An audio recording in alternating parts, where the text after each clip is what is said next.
Action. Hello, I'm Dr. Nathan Chilling. Welcome back to my lab, where today I'll be explaining how we test fusion rocket engines. So to start off with, we need to make a plasma for our fusion rocket engine.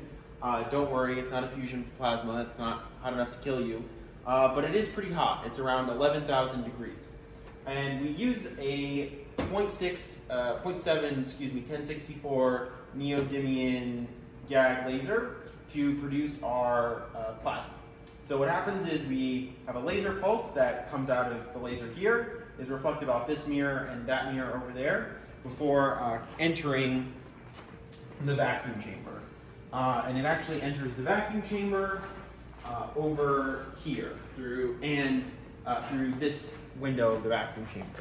So after it comes in, right through this center part here, it travels through the vacuum chamber and impacts this carbon target right here. It produces a puff of gas or puff of plasma that moves towards these copper colored wires that form the magnetic nozzle.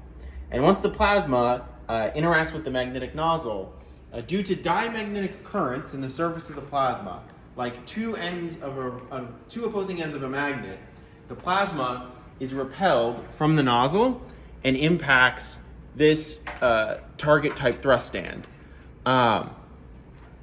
And for the target type thrust stand, I developed it myself using a combination of 3D printed parts and traditional lathe or drill press machine parts.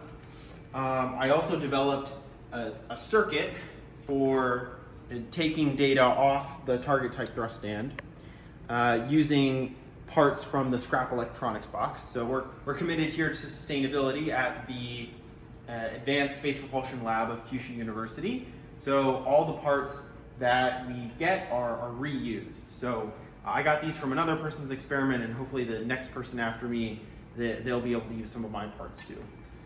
Additionally, after the signal off the target type thrust stand comes in through the circuitry here, it comes into an oscilloscope, which I trained myself how to use. I also trained myself how to use the laser and develop the nozzle and the target type thrust stand, but the oscilloscope is the big thing. So we get our data off the oscilloscope, and I developed a series of scripts on my computer to analyze the data to speed up data analysis. So that's how we test our fusion propulsion, fusion magnetic nozzles. A little different from the liquid rocket engine types using the traditional pressure transducers, but we're still able to calculate thrust. So thank you all for watching.